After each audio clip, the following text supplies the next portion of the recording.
Good evening साथियों। आप देख रहे हैं इकोनॉमिक्स टॉक और आज का हमारा टॉपिक है लॉन्ग रन कॉस्ट कर्व्स। इससे पहले वाले वीडियो में हमने अल्पकालीन लागत वक्रों को देखा था, तो आज हम लोग देखेंगे लॉन्ग रन लागत वक्र, दीर्घकाल के लागत वक्र। हम जानते हैं दीर्घकाल में उत्पादन के सभी साधन परिवर्तनशील हैं, यानी कोई भी साधन स्थिर नहीं है। यानी कि जो टीसी बराबर हम लिखते थे टीएफसी प्लस टीवीसी, चूँकि टीएफसी दीर्घकाल में नहीं रह गया तो अब टीसी बराबर हो गया टीवीसी। चूँकि दीर्घकाल में कोई टीएफसी स्थिर लागत नहीं है, इसलिए दीर्घकाल में हमें एएफसी वक्र नहीं देखने को मिलता है। टीसी और टीवीसी दोनों एक ही बात है, इसलिए अलग से कोई हमें एवीसी वक्र दीर्घकाल में नहीं देखने को मिलते हैं। तो दीर्घकाल में हमारे वक्र जो रहते हैं वो एक हो गया एलएसी और एक है एलएमसी, दीर्घकालीन औसत लागत और दीर्घकालीन सीमांत लागत। तो आज हमें इन्हीं वक्रों को देखना है। तो इन वक्रों को बनाने के लिए हम एक्स वाई एक्सिस ले लेते हैं। एक्स अक्ष पे उत्पादन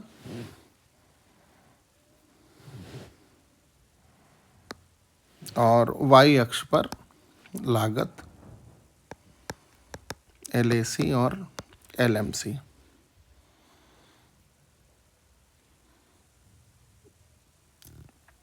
अल्पकालीन औसत लागत वक्र हम देख चुके हैं पहले, इस तरीके से बनते थे। ये अल्पकालीन औसत लागत और ये अल्पकालीन सीमांत लागत।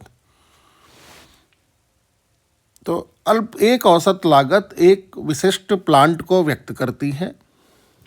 जैसे जैसे उत्पादन बढ़ाते हैं, प्रारंभ में उत्पादन की लागत घटती रहे, औसत लागत घटती है, मिनिमम बिंदु पे पहुंचती है, और अधिक उत्पादन बढ़ाने पर उत्पादन जो है औसत लागत बढ़ने लगती है। तो एक सीमा से अधिक जब हमें उत्पादन करना होता है तो फिर उत्पादक अपने प्लांट के आकार को बड़ा कर देता है और वो दूसरे औसत लागत वक्र पे शिफ्ट हो जाता है। ऐसे दीर्घकालीन औसत लागत विभिन्न अल्पकालीन औसत लागत वक्रों से मिलकर बनी होती है और विभिन्न अल्पकालीन औसत लागत वक्रों के उन बिंदुओं को मिलाने से बनती है जिन पर प्रत्येक उत्पादन स्तर न्यूनतम संभव लागत पर उत्पादित किया जा सके। तो कुछ अल्पकालीन औसत लागत वक्र हम बना लेते हैं। जैसे एक ये बन गया SAC1, इससे जाने वाली SMC1,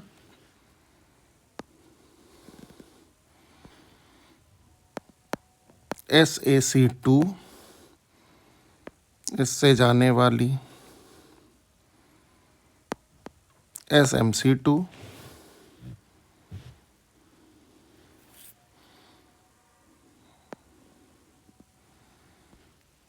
और SAC3, इससे जाने वाली SMC3। तो जैसे जैसे उत्पादन का स्तर बढ़ेगा, उत्पादक प्लांट के आकार को बड़ा करते जाएंगे। तो जैसे जैसे प्लांट का आकार बढ़ता है, उत्पादन की लागत धीरे धीरे कम होती है पहले, और ऐसा होता है इकोनॉमीज ऑफ स्केल के कारण। पर एक सीमा से ज़्यादा जब प्लांट साइज बड़ा होता चला जाएगा तो डिस इकोनॉमी ऑफ स्केल मिलने लगती हैं और उत्पादन की औसत लागत फिर से बढ़ने लगती है। और इन सभी औसत लागत वक्रों के उन बिंदुओं को मिलाने से जहां पर उत्पादन न्यूनतम लागत में किया जा सकता है, को मिलाने से दीर्घकालीन औसत लागत वक्र बनता है। अब अगर हम SAC1 को देखें तो जब तक उत्पादन का स्तर इस जगह पे करना है, मान लेते हैं इसका नाम X1, तो OX1 तक उत्पादन हम SAC1 पे करते हैं, क्योंकि उससे पहले अगर हम बड़े प्लांट पे शिफ्ट हो जाएंगे तो ये हमें दिख रहा है SAC2, तो उससे कम अगर स्तर का उत्पादन होगा तो SAC2 पे ज़्यादा लागत आएगी बड़े प्लांट पे कम उत्पादन करने से। पर जब हमें X1 से अधिक उत्पादन करना है तो फिर हम SAC1 वाले प्लांट को छोड़ देंगे और SAC2 वाले पे शिफ्ट हो जाएंगे जहाँ कम लागत में उत्पादन हो सकता है। तो इन सभी औसत लागत जो अल्पकालीन है उनको मिलाते हुए एक वक्र बनता है।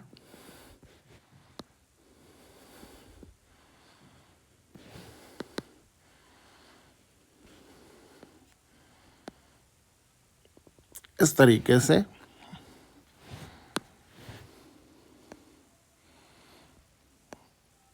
ये ऐसे जा रहा है पे मिला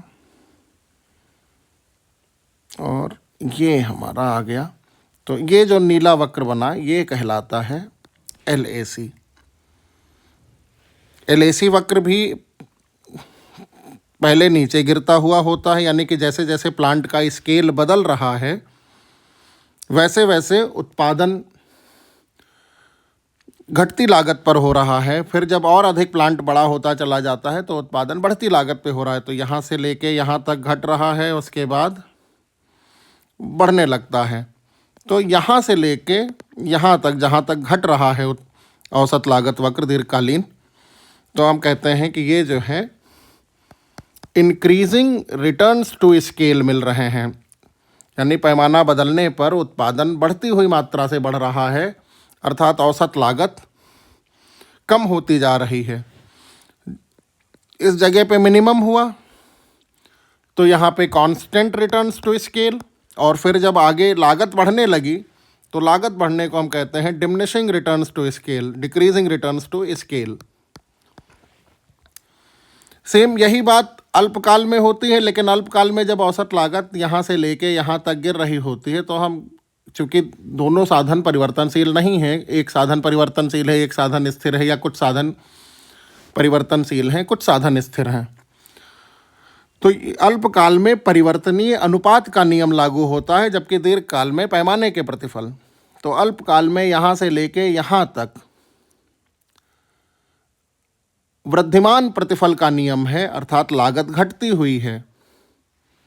यहाँ पर स्थिर प्रतिफल का नियम है और इसके आगे ह्रासमान प्रतिफल का नियम लागू हो जाता है। और यही कारण है कि अल्पकालीन या दीर्घकालीन लागत वक्र U आकार के बनते हैं। अब अगर हमें इस दीर्घकालीन औसत लागत वक्र हमारा बन गया, अब हमें अगर सीमांत लागत वक्र बनाना है तो उसके लिए हम क्या करते हैं कि जो स्पर्श बिंदु हैं, जैसे एक यहाँ पे है अल्पकालीन और दीर्घकालीन लागत वक्र के स्पर्श बिंदु, उन्हें अगर हम पॉइंट आउट करें तो एक ये और एक ये स्पर्श बिंदु हैं। इन स्पर्श बिंदुओं पर अल्पकालीन सीमांत लागत कितनी है वो हम पता कर लें। तो इस स्पर्श बिंदु पे अल्पकालीन सीमांत लागत है यहाँ पर। इस स्पर्श बिंदु, चूँकि ये भी न्यूनतम बिंदु है, तो इस न्यूनतम बिंदु पे सीमांत लागत इतनी ही है जितनी अल्पकालीन औसत लागत वक्र के न्यूनतम बिंदु पे है। और इस बिंदु पे अगर हम देखें सीमांत लागत कितनी है, तो इस बिंदु पे सीमांत लागत जानने के लिए हमें इस बिंदु को ऊपर उठाना पड़ेगा यहाँ तक, और अल्पकालीन सीमांत लागत को थोड़ा सा और बढ़ाना पड़ेगा। तो जो इनका पॉइंट बना वो बना ये। अब हम इन बिंदुओं को मिलाते हुए एक जब वक्र खींचते हैं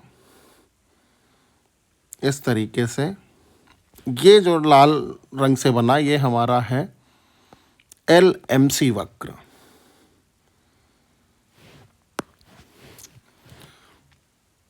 चित्र में समझाने के लिए केवल 3 अल्पकालीन लागत लिए गए हैं, लेकिन दीर्घकालीन औसत लागत वक्र का प्रत्येक बिंदु किसी न किसी अल्पकालीन लागत वक्र से स्पर्श कर रहा होता है।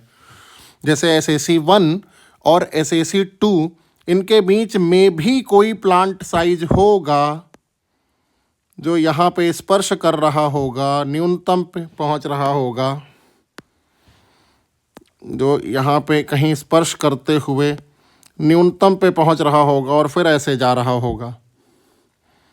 ऐसे ही SAC 2 और SAC 3 के बीच में भी कोई ना कोई अल्पकालीन लागत वक्र होगा जो न्यूनतम पे पहुंच के ऊपर उठना शुरू कर देता है और फिर जो है यहाँ पे कहीं स्पर्श कर रहा होता है। तो समझने वाली बात यह है इसमें कि LAC वक्र जब तक यहाँ से लेके यहाँ तक गिरने वाली स्थिति में होता है, उससे पहले के सभी अल्पकालीन औसत लागत वक्रों के वो गिरते हुए हिस्से पे टच करता है। जैसे यहाँ पे हुआ या यहाँ पे हुआ, गिरते हुए हिस्से पे टच करेगा।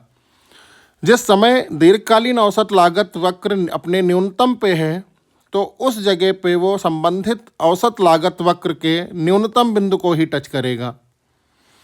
और जब दीर्घकालीन औसत लागत वक्र बढ़ते हुए फेज में आ जाएगा, तब ये दीर्घकालीन औसत लागत वक्र संबंधित अल्पकालीन औसत लागत वक्रों के बढ़ते हुए हिस्से को ही टच करेगा, ऊपर उठते हुए हिस्से को ही टच करेगा। इस प्रकार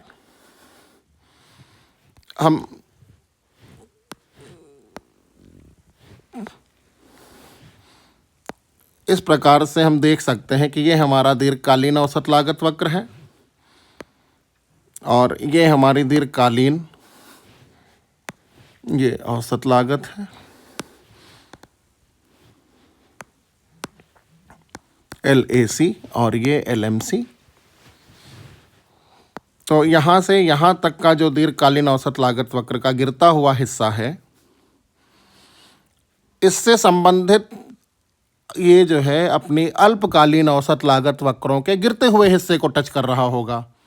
इस न्यूनतम बिंदु पे न्यूनतम औसत लागत वक्र के बिंदु को टच कर रहा होगा अल्पकालीन, और इसके आगे जो यहाँ तक बनेगा ये संबंधित अल्पकालीन औसत लागत वक्रों के बढ़ते हुए भाग को टच कर रहा होगा। तो अगर किसी प्रश्न में यह कथन लिखा है कि दीर्घकालीन औसत लागत वक्र सभी अल्पकालीन औसत लागत वक्रों के न्यूनतम बिंदुओं को मिलाने से बनता है, तो यह कथन गलत हो जाएगा। दीर्घकालीन औसत लागत वक्र अल्पकालीन औसत लागत वक्र के न्यूनतम बिंदु को केवल स्पर्श करता है वहाँ पर जहाँ पर दीर्घकालीन औसत लागत वक्र खुद न्यूनतम पे होता है। उससे पहले गिरते हुए भाग में स्पर्श करेगा और उसके आगे बढ़ते हुए भाग को स्पर्श करेगा। और दीर्घकालीन सीमांत लागत LMC, ये कोई भी सीमांत अपने औसत को न्यूनतम पे ही काटती है, तो दीर्घकालीन और सीमांत लागत भी दीर्घकालीन औसत लागत के न्यूनतम बिंदु से होकर जाती है। जो लागत घटता हुआ हिस्सा है, इसे हम इंक्रीजिंग रिटर्न्स टू स्केल कहते हैं, या इंक्रीजिंग रिटर्न्स टू स्केल के कारण होता है, या इसी को हम कहते हैं इकोनॉमीज ऑफ स्केल। तो जब तक इकोनॉमीज ऑफ स्केल मिलती जाएंगी, दीर्घकालीन औसत लागत वक्र गिरता हुआ होगा। और जब डिस इकोनॉमीज ऑफ स्केल चालू हो जाएंगी, यानी कि पैमाने की बचत ना होकर पैमाने की अमितव्ययताएं मिलने लगेंगी, डिस इकोनॉमी ऑफ स्केल, तब हमारा दीर्घकालीन औसत लागत वक्र ऊपर उठता हुआ हो जाएगा। इकोनॉमीज ऑफ स्केल से मतलब है कि जब हम बड़े स्केल पे प्रोडक्शन करना शुरू करते हैं, तो हमारी प्रति इकाई लागतें कम होने लगती हैं। जैसे हम बड़े पैमाने पे कच्चा माल खरीदेंगे तो वो हमें बार्गेनिंग पावर देगा और कम पैसे में खरीद सकते हैं। परिवहन करना आसान हो जाएगा, परिवहन में प्रति इकाई लागत कम हो जाएगी। अगर हम कोई विज्ञापन व्यय करते हैं तो भी प्रति इकाई लागत पे विज्ञापन का व्यय बहुत कम आ जाएगा।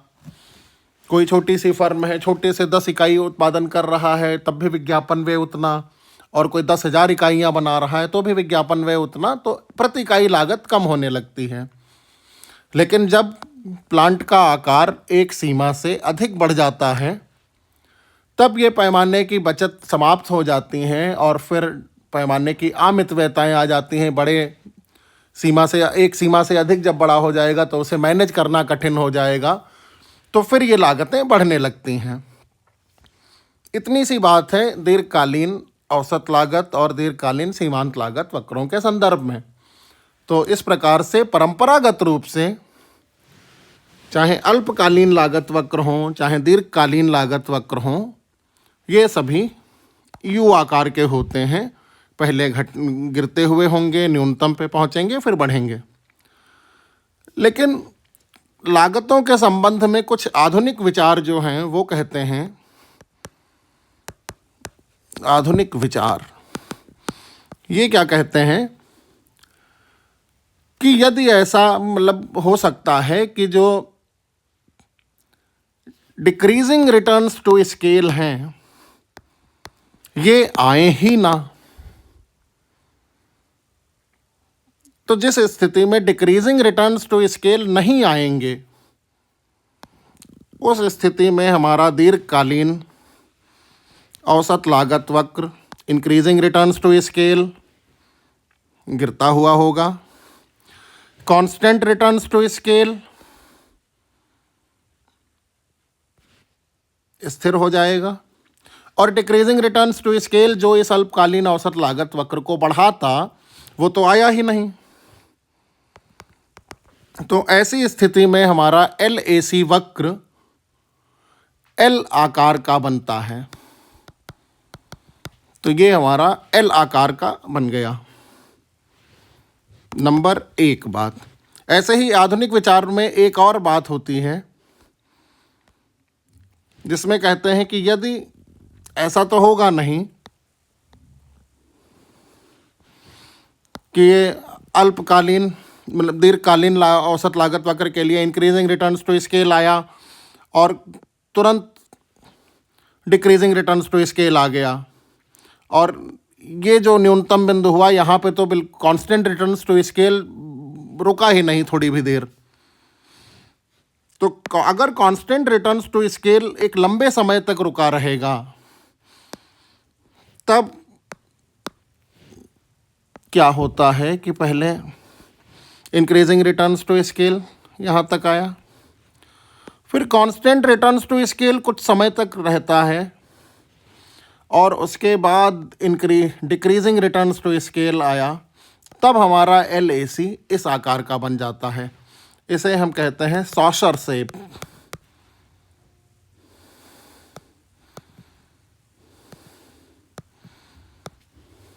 यानी कि ये तस्तरी का आकार लिए होता है।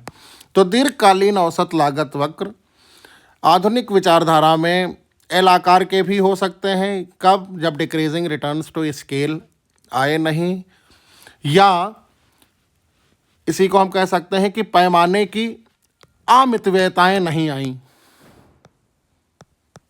अमितव्ययताएं आई ही नहीं। तो अगर किसी सवाल में लिखा है कि यदि पैमाने की अमितव्ययताएं आए ही ना तब दीर्घकालीन औसत लागत वक्र कैसा होगा, तो उत्तर होगा L आकार का होगा।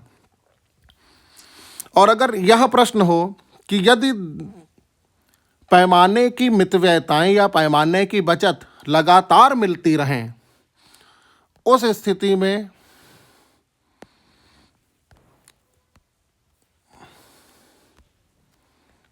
स्थिति में दीर्घकालीन औसत लागत वक्र नीचे ही गिरता चला जाएगा, क्योंकि केवल पैमाने की बचत ही मिल रही हैं।